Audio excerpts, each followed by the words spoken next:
Have you ever wondered why they demonized the snake in the book of Genesis? It's because the snake, in every aspect, represents the feminine. The feminine, by way of the snake, is also represented by the S. So you think of the letter S, what does it remind you of? The woman's movements, her curvature, her shape, the vibrations between or at her waist. These are all characteristics of a snake. It wasn't about Adam and Eve biting the apple. It was about what the apple contained, which is wisdom.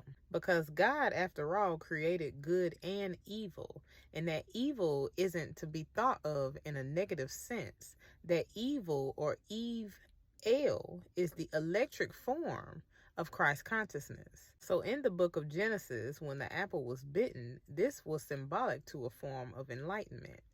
So Eve, being the darkness, that is the true feminine, began to radiate herself from the dark, which is what made Eve-el electric.